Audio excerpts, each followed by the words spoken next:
na bandaki ko rêver na kanisi ekosalema te awa ezalaki mama na libula makasi nimero goûté makadam ekota batali boso baya wasala prince ici la goûté to bandaka koka koleka te soki tokomi neti dimanche obima boye il faut tia sachet olata ngo na sapato na yo to pe na ketch po obima na makadam okende kozwa transport basabota makala bayo commune mo boye inachevé oyo etongama te emonana pe koute na miso ya bato mal réputé commune makala mais lelo commune makala double nini makadam basa direction mai basa pe direction kuil oyo Daniel Bumba aza mutu na ngai tango tokutana naye na ebisaki ye Bumba yaka parce que ayoka biso zo te pesier ka moi directive tala koto tala timbela mwana mai timbela koto ba ko finga biso te ye wana komi aumela afanda azala vraiment na makanisi oyo tina suka papa na biso gouverneur na bielo boye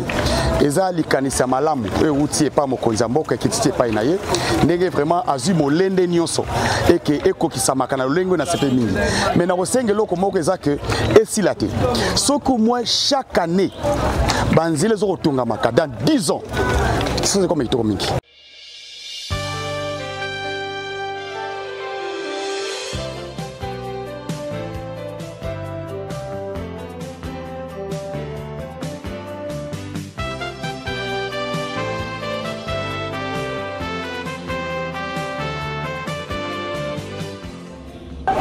Le projet est à 2 km 465 mètres. Ils ont géré notre de ville. Plus un patron de la mission de monsieur le gouverneur de la ville, monsieur Daniel Bumba. Il a géré la ville de la province de Kinshasa. Le projet Oyo est bandit na Mopono.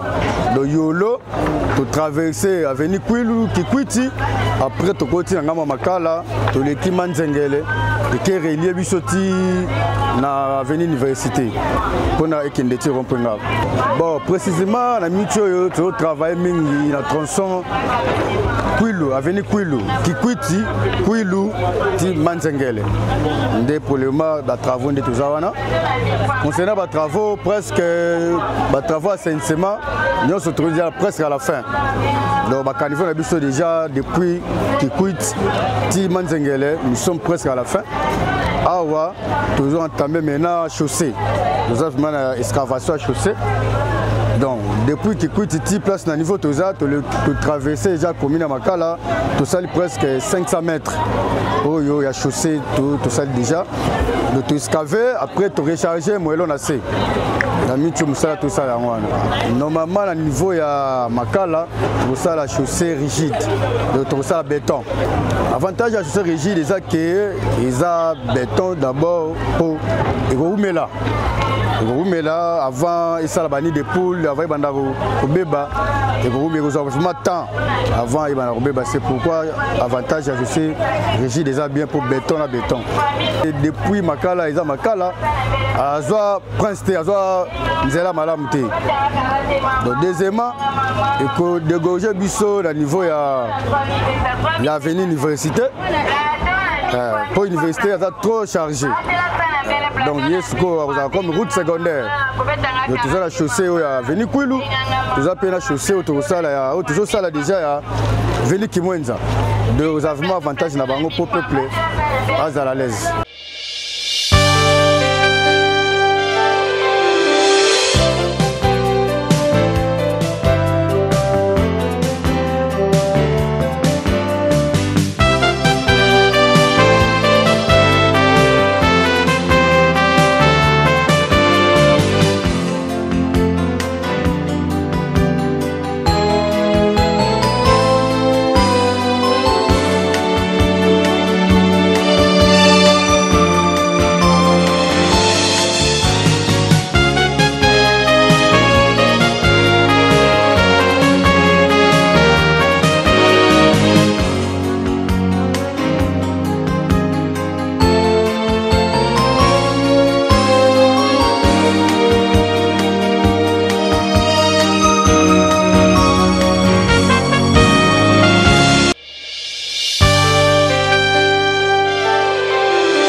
awa toza na direction Kwilu oyo eséparé oyo ekoti na Kalamu ekoti pe na Makala te moyen na expliquer yo boye okoki ko comprendre te ba place oyo banda biso to banda awa na yebisio potopoto ezakiti na ba genou moyen otambola ezakite bato ya makolo bazolela bato ba moto mituka na yebisio pasi moko ya kosakana te awa ezaki net vraiment na Kinshasa te moto nyonso abandaki kotambola awa abandaki koloba oyo toza na mboka kutu ya mabe makasi ata ya kitoko te place oyo ezokoma kona ampleur ya kolakisa bato nyonso ke te vraiment Kinshasa ezobonga malgré balakela yango epa bandoki ke Kinshasa oyo ekobonga te mais biso toye na principe ake malgré maloba na bino wana Kinshasa ezobonga ekokoma label bino bobebisaka yango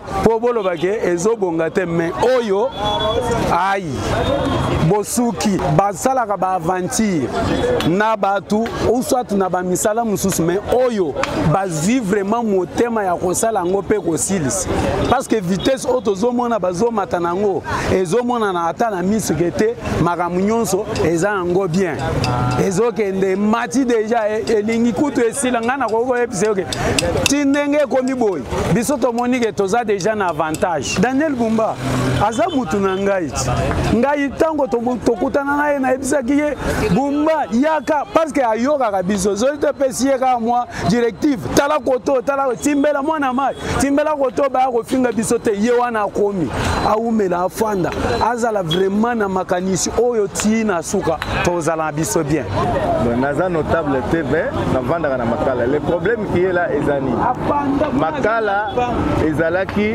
elo plan zelo zo mona ya Kwilu oyo ezalaki impraticable ezalaki nzela moko okoya oleki botai bobi bato bafandaka zoka nde toza pe na bakonzi bavanda kao baza kokipe nzela wana te bagouverneur baleka kolela milelo bazokipe nzela yango te mais oyo gouverneur oyo toye kozwa na ntango ya Fati Daniel Bumba akanisi nzela oyo na ide ya mokonzi ya mboka po mokonzi ya mboka atiakaka loboko na ye kaka boye yango nde akaniseli biso nde omoni bakomi kosalela biso nzela oyo ndenge ezokende eza oyo yango moko te bazosala mibale à la fois direction ya Kwilu na direction ya comment on appelle là-bas ya Kimwenza lolenge ezokende Makala ekoya penza kitoko mais tokosenga bango boyi bavanda nde na bureau ti batambolaka babimaka batambola après la pluie c'est le bon temps mais awa après la pluie c'est le mauvais temps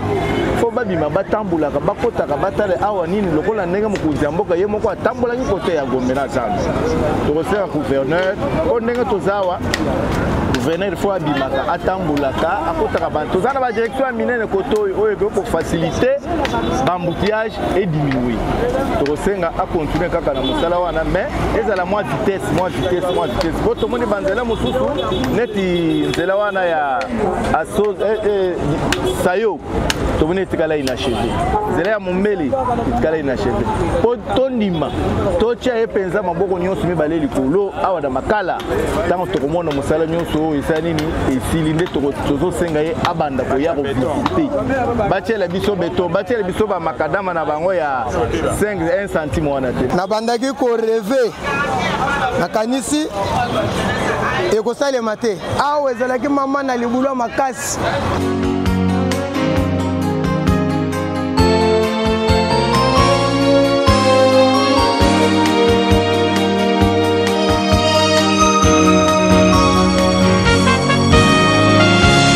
potopoto kosakana te tobanda kokoka koleka te soki tokomi neti dimanche obima boye il faut tia sachet olata yango na sapato na yo to mpe na ketch po obima na makadamo okende kozwa transport mais tomoni lelo gouverneur ya ville Daniel Bumba lubaki esika azali napesi ye mbote na mosika en tout cas vraiment azala na bureau te ayaki kovisite ka mokolo moko tanke Eli afuna aye kotambola moke atali abi bana Makala bazosouffrir boye nga numéro 1 ya ville eyosimba te il faut natiela bango makadam baye kobanda misala to banda kobude baya combien de fois mosala esalema te mais toye komona progressivement ya musala ndenge ezokende mbangu. En tout cas vraiment gouverneur azoyeba te maloba koyebisa yo. Continuez kaka boye silisele biso musala oyo tchele biso beto vraiment ya beto to banda pe koleka to betelo maboko makasi et puis oya pe visite to peso siko mbote afara vraiment oya mba biso ba notable ya makala ja na avenue ya commune direction ya commune sur makala kimwenza ya croisement. Vous avez déjà entré à Makala, bisika nzela ezo salema, bisika otozo mona bato baya ki ko visiter nzela, bazo sala déjà nzela. Et puis tozala kina kondimate parce que par des histoires et puis depuis batant otobotama otikala jamais komona ki awa nzela ya kalele kaka te. Mais pour le moment tomoni baya kaka ko visiter mbala moko et puis baya ko kotela biso nzela. Et nous avons vu que nous avons eu déjà des interlocuteurs déjà commis à soutenir biso, déjà commis à kanisa biso peuple ya Makala.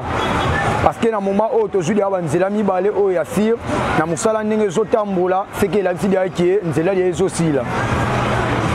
Et puis et le coalition na kobaisa na ko remercier na muto a kaniseli biso na Makala parce que na Makala e benga maki commune ya Soni ezalaki toujours na liboso ezana manque ya nzela parce que to bana ko mona so mbule noki bomona banzele dindi ba potopoto donc et le kondena no bana ko binsa na commune ya Salité pe commune ya Soni ya ngwana mais na sepeli pe na remercier na muto a kaniseli biso lelo o ya kanisi peuple ya Makala po tie la biso nzela na pesi merci lelo to komi ko tamwana ba moto na place to bana ko sa ba 10 minutes au sala ngo 3 minutes na sepeli vraiment et on a pesi sous merci na gouverneur de la ville notre père Daniel Bumba na sepeli makasi vraiment parce que akaniseli biso li suba na Makala na pesi sous merci makasi que Dieu les bénisse.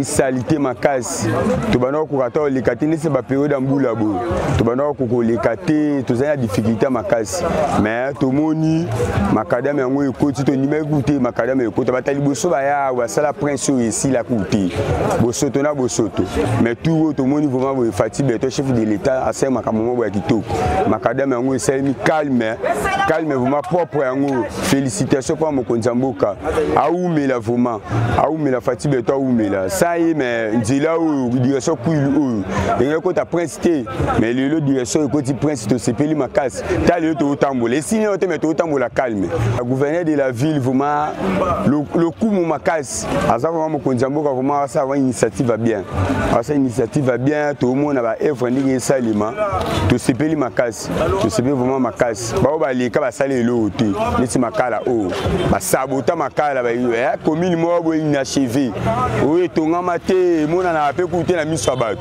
mal réputé commune Makala mais le commune Makala double nini makadam ba sa direction mai ba sa pe direction kuil o to sepeli vraiment makasi to sepeli makasi neti nga na chauffeur ni na mon initiative o na sepeli makasi kwa initiative ya liboso na nzela ezalaka nzela kaka yango ndi constitution bien na kata mboka yango vraiment na sepeli calme mo konza mboka ou la fati beto na gouverneur de la ville ba ou na ngwene to voter bango ka lisusu kwa développement mboka yango ni makadam so nzela ezate to luka mbongo ndini to luka biloko olia ndini c'est que nzela ndi premier développement mboka c'est que nzela yango ndi fungula mboka pour initiative mo na mboka mo na bopeto.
ezalaki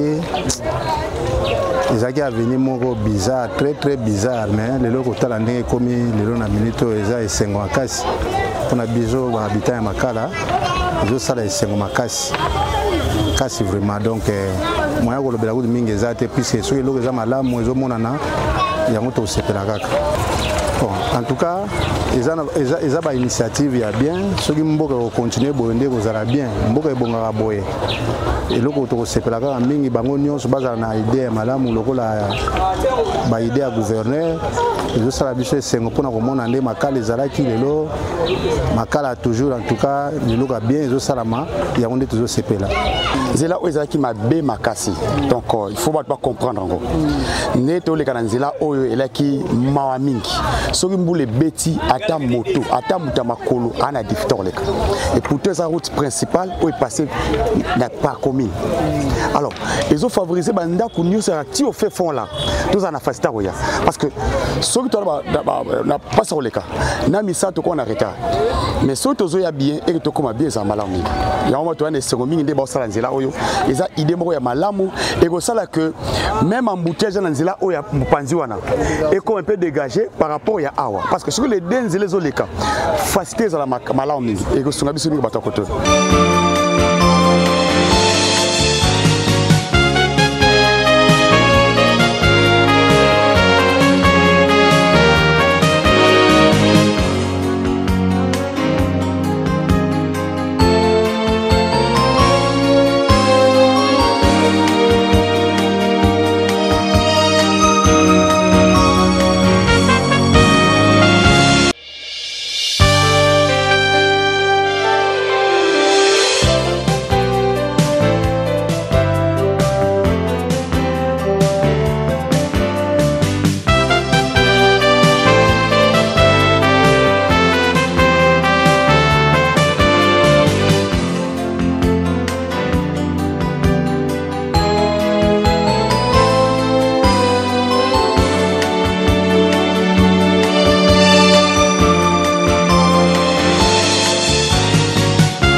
CPL Makas na ICP Bazui va continuer nango ba sala kala commune Makala qui va tonga partout na ville de Kinshasa. Tozali ko ya Makala liboso ko le kandele zali pena impraticable vraiment. Pa poto matiti par-ci par-là mais tozomo na misa ndenge sa mapenza ezali sécurité. Kokota Makala ezala ki avant que Makala ezala. Nzele ezala raté. À travers à moi na mboka l'infatigable Fachi Béton. Et l'autre moni Makala Koti Nzela, les autres prince Robert Sika, et accompagné le gouverneur de la ville, prophète de Kinshasa, 100% Kinois, mon mboka Daniel Gilles Bumba. Les autres personnes merci vraiment. Initiative Soukawate, tu as posé qu'il est liboso. Sans oublier, parce que dans la zone, on a dit Luando, la zone, maman a vu ça, j'aimais Chini Amana. Nous avons avec effort na bango, il y a des choses que Banzelo ça m'a le lenge ndenge zali. Na que misala ko suka na Kinshasa te parce que Kongo za kinte. Na saluer makasi ya excellence Guilo Nomboyo parce que y a patron management du territoire. Dans le aménagement du territoire, nous avons Banzela na kati makamteza na kati. En tout cas, tu veux ça mukako soit basunga mokonza mboka. En tout cas, Kini Lobby et comme Allemand d'Afrique n'est président de la République de l'Obakian. Je crois que dans ces pays mingi, d'abord comme on a vu que ça la descente au niveau de Makala, où il y a direction bien à Kwilu. Nous sommes de Kinshasa, nous avons beauté mina maïmo, comme on a ajoyo, comme on a venu balabala où ils ont abandonné. Tous les présidents qui sont passés ici, personne vraiment n'a pensé qu'il y a comment on a quartier, le quartier, le balabala mais tant que mon Fachi Béton, d'abord j'avais vu un député qui est venu, il a dit que ça bangoni ba salle d'effort pour avoir ma banga, ba salle d'effort parce que le député va pour ba lobeli en boka. Et quand Fachi Béton, ou bien Fachi Béton. Donc ça dit que tu as bien éco, Aza Pamba, c'est que tu as bien Makamouté. Pourquoi? Parce que c'est l'infrastructure. Ndem te sala ke moke fungwa babanze là. Soki nzelo kanga na oyo ko permettre que makambo ezala malamu. Neti nzela ye o asali libiso ya elengesa ezo relier batu lelo batu ulongwa côté kuna bazo que directement ti monga fula et puis banzela ba camion mboka ezo ya ti direct côté. Donc c'est pour dire que Fachi Béton longonya nae c'est vraiment un bon président. Attends, il faut mais pour la Fachi Béton, dans tout ce qu'il est en train de faire, tu peux se dans l'ongonia parce que à tout ça là, banzela par-ci par-là, je ne suis pas un adepte à IDPS, mais nazomo na misala zo sala comme une infrastructure, vraiment il fait beaucoup. Donc voilà, c'est pourquoi na PCP, merci na gouverneur POP a PCP aussi coup de pouce, Daniel Bumba a PCP coup de pouce aussi pour que tout comme à niveau ya ko direction oh ngaku na ndima gite na ebikande babandaka bakoma raté mais je disais à mon frère ici, il m'a dit mais na moni ndrenze langue bungi ezokende. Donc c'est pour dire que vraiment je ne sais pas quoi faire, quoi dire. Tokolo ba nini kotala misala Félix azosala na katamboka. Kolia c'est bien. Mais Kolia à partir de l'infrastructure. Ceux qui banzele kangani outil boy kangani na boy outil neti par exemple outil na changu eye awa ba camion e ko uta bandu nde ko yawa directement ya koteka ngubu eteka kuna ya koteka ngana moins cher. Donc c'est-à-dire les gens ne comprennent pas ce qui se passe. Mais moi nous qui comprenons, nous devons comprendre, nous sommes toujours derrière Fachi Béton parce que c'est notre président. Mais ba mandat naza nango assis ba mandat ne malamu nzamba batela ye. Dès que na posa pété que toyo ka ba biloko ba twazolo ba ka biso na posa biso za besoin que tout le monde a ba acte, ne tu ba acte le quoi ba acte tabou. Nana sale tu ba acte tabou. Arrêtez. Depuis le temps de Mobutu a fait abandonner Elengesa. Atikango badiro tombola bazeli bakena côté moto yebité. Oye, kasavu abandaka mboka. Kabila les fils aye asale le moko té mais lelo tozana Fachi Béton. Fachi Béton est en train de faire quand même des actes pour les hommes na mis. Voilà, c'est pour cela longo nyanae place à Oumela. Ça me comme il faut. Que Dieu les bénisse. Bien, merci.